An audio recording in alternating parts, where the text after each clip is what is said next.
Venture capitalist and angel investors.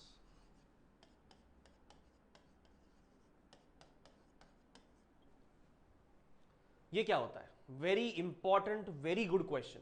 ठीक है, I expect बाकी सब लोग भी ऐसे अच्छे अच्छे क्वेश्चन पूछें, जिससे क्या है क्लास इंटरेक्टिव हो सके और मेरे अंदर जो भरा पड़ा है, दबा पड़ा है, मैं उसको बाहर निकाल सकूं, है ना। और एग्जाम पॉइंट ऑफ व्यू से भी यूजफुल है, हम टाइम पास नहीं कर रहे हैं। So venture capitalist and angel investor, what is that? whenever a particular person comes out with an idea कि भाई मुझे उड़ने वाली गाड़ी बनानी है, उड़ने वाली गाड़ी बनानी है। अब उड़ने वाली गाड़ी के लिए कौन लोन देगा, है ना। अगर मैं आइडिया लेके जाऊं बैंक के पास, एसबीआई के पास, कि उड़ने वाली गाड़ी मुझे बनानी है, आप मुझे फंडिंग दीजिए। आइडिया बहुत अच्छा है, लेकिन क्या उस आइडिया के बेसिस पे फंडिंग मिल सकती है? नहीं। ठीक है, कोई बैंक फंडिंग नहीं करेगा। और मैंने सपोज आईपीओ लेकर आ गया मैं सीधा, तो लोगों को भी पता नहीं है कि भाई उड़ने वाली गाड़ी क्या होती है, तो लोग भी मुझे पैसे क्यों देंगे? और क्या उड़ने वाली गाड़ी सक्सेसफुल होगी आगे? No one knows. ठीक है, सो इसकी वजह से ऐसे जो रिवॉल्यूशनरी आइडियाज होते हैं उनको फंडिंग आसानी से नहीं मिलती। तो ऐसे रिवॉल्यूशनरी आइडियाज को फंड करते हैं venture capitalist and angel investors. ये दोनों जनरली हम लोग इंटरचेंजेबली यूज करते हैं। कभी हम लोग कहते हैं वेंचर वेंचर कैपिटलिस्ट फंड कर रहे हैं, कभी हम लोग कहते हैं एंजल इन्वेस्टर्स फंड कर रहे हैं। पहले तो कॉमन चीज क्या है वो देख लेते हैं। पहले मैं आपको कॉमन पॉइंट्स बताऊंगा, बाद में मैं आपको डिफरेंस बताऊंगा। ठीक है, so first of all I am noting down common points. They fund idea,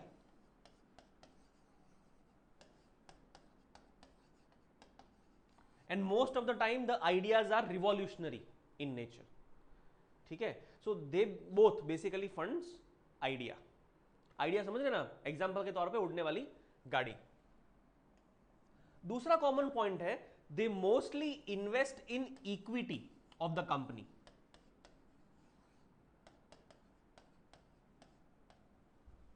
equity of the company का मतलब क्या है? इक्विटी ऑफ द कंपनी का मतलब यह है कि अगर मेरे पास आइडिया है उड़ने वाली गाड़ी बनाने का, तो मेरे अंदर इन्वेस्ट कौन करेगा? एंजल इन्वेस्टर या वेंचर कैपिटलिस्ट। बट इन्वेस्ट कैसे करेंगे? वो मुझे फंड प्रोवाइड करेंगे। अब फंड दो टाइप का हो सकता है, इक्विटी एंड डेट। डेट का मतलब है कि they will give me a loan.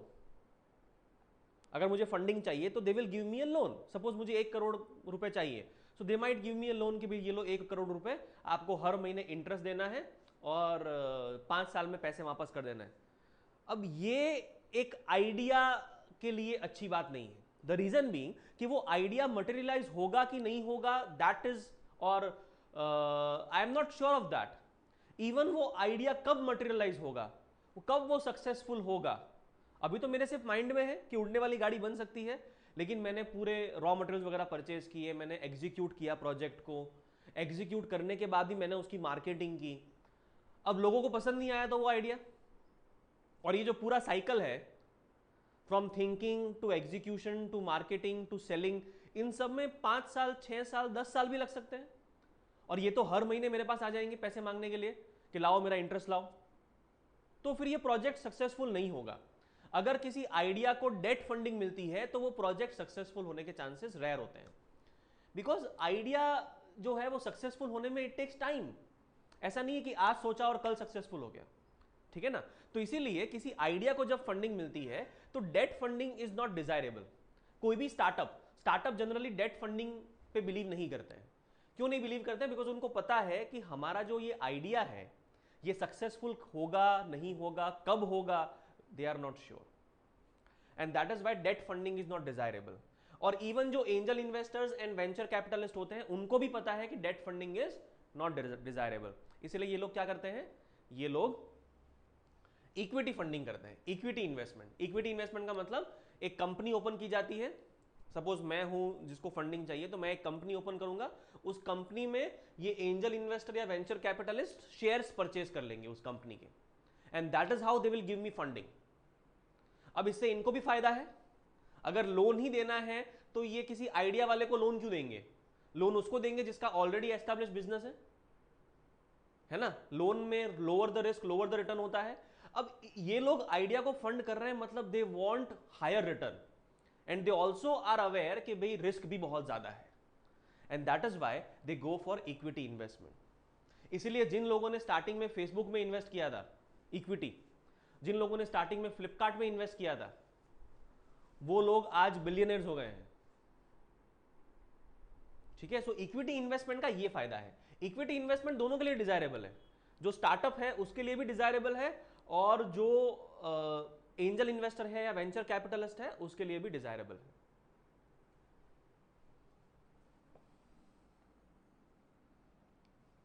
समझ में आ रहा है?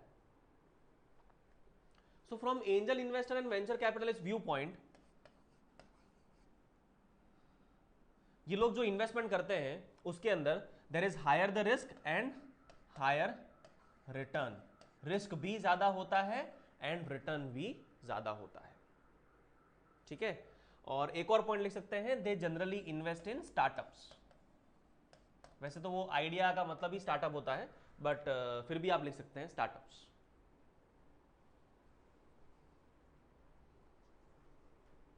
So that is venture capitalist and angel investors.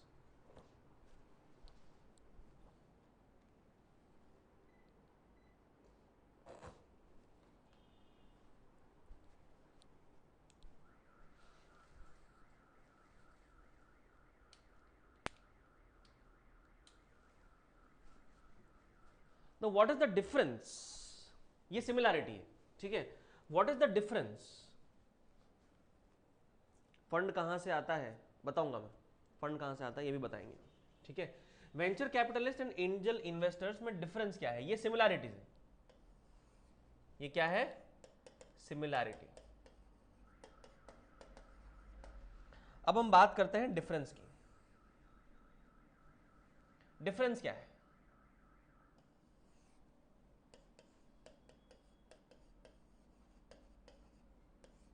सबसे पहला डिफरेंस है, and this is the most important difference,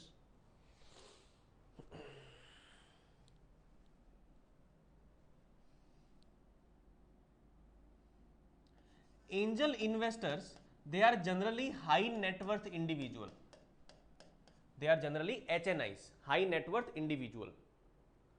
और ये हाई नेटवर्थ इंडिविजुअल का एग्जाम्पल क्या है? एग्जाम्पल के तौर पे Ratan Tata. You all are aware about the man Ratan Tata. He is known for this angel investment, क्योंकि उनके पास बहुत पैसे हैं, और उनके साथ, उस पैसे के साथ, ये चाहते हैं कि आइडियाज को फंड किया जाए जिससे इंडिया में और बिजनेसेस ग्रो करें। ठीक है, and that is why he indulges in angel investment. इनका रोज का काम नहीं है इन्वेस्ट करना, ये specific case to case basis पे ये लोग कोई इनको स्पेसिफिक रिक्वेस्ट करता है तब जाके ये इन्वेस्ट करते हैं। They are not into business of investing. Tatas are into business of chemicals, infrastructure, steel, communication, उन सब में है, लेकिन Tatas are not into business of investing as such. ठीक है, सो रतन टाटा जो है वो एंजल इन्वेस्टर है। कौन है? Angel investor. They are generally high net worth individuals. While venture capitalist they are institutions. कौन होते हैं ये लोग? They are institutions. They are into business of investing.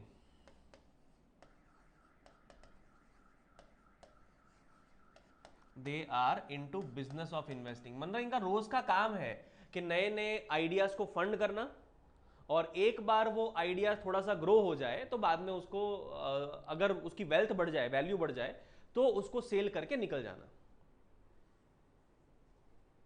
समझ में आ रहा है?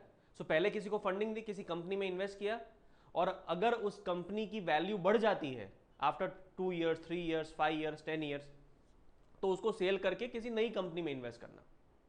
So they are into business of investing. कौन? Venture capitalist. But angel investors, they are not into the business of investing. They are high net worth individuals. समझ में आ रहा है? They are high net worth individuals. एक और difference है,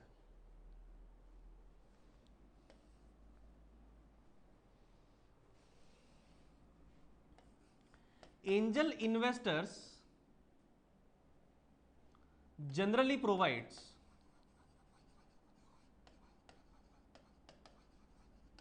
seed funding. Seed funding क्या होती है? At the initial stage, very basic stage. मतलब मेरे पास उड़ने वाली गाड़ी बनाने का आइडिया है, लेकिन मेरे पास ऑफिस नहीं है, मेरे पास कोई वर्कशॉप नहीं है, मेरे पास कंप्यूटर परचेज करने के भी पैसे नहीं है ना। तो मतलब कुछ भी नहीं है मेरे पास आइडिया है, और वो भी सिर्फ in the mind. So in the very initial stages, जब बिजनेस को सीड फंडिंग चाहिए होती है, तब angel investor seed funding provide करते हैं एट द इनिशियल स्टेज। ठीक है, लेकिन अगर थोड़ा सा एडवांस स्टेज पे जाए कि भाई वर्कशॉप हो गई, उड़ने वाली गाड़ी का प्रोटोटाइप भी बन गया, और अब उसको एक्सपैंड करना है। क्या करना है? एक्सपेंशन करना है, कि अब मुझे उसको कमर्शियलाइज करना है, मास प्रोडक्शन शुरू करना है, तब वेंचर कैपिटलिस्ट पिक्चर में आते हैं। So venture capitalist provide funding for expansion.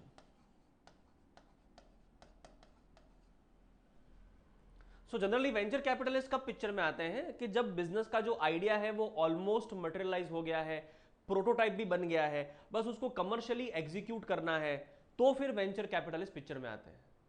आसान भाषा में आप ये समझ सकते हैं कि angel investors initial funding provide करते हैं और venture capitalist later on join करते हैं।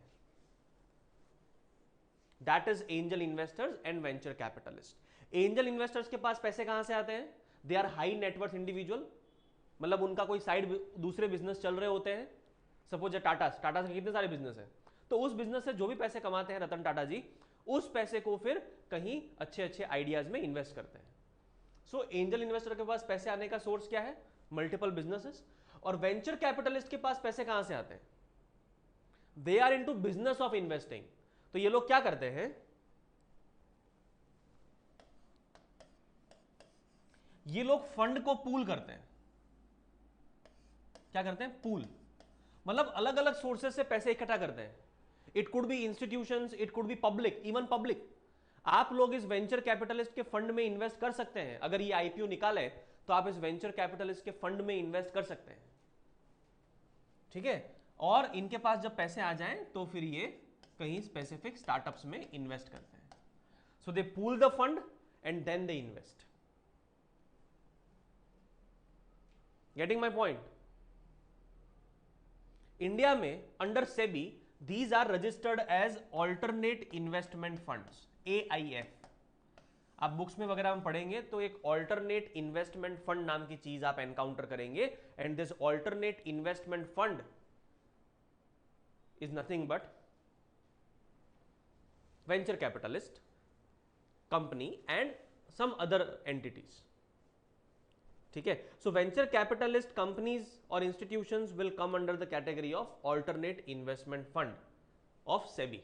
मतलब अब अगर आप एक वेंचर कैपिटलिस्ट फंड ओपन करना चाहते हैं और आप अलग अलग आइडियाज को फंड करना चाहते हैं, तो आपको सेबी के पास एज एन AIF रजिस्टर करवाना पड़ेगा, ऑल्टरनेट इन्वेस्टमेंट फंड।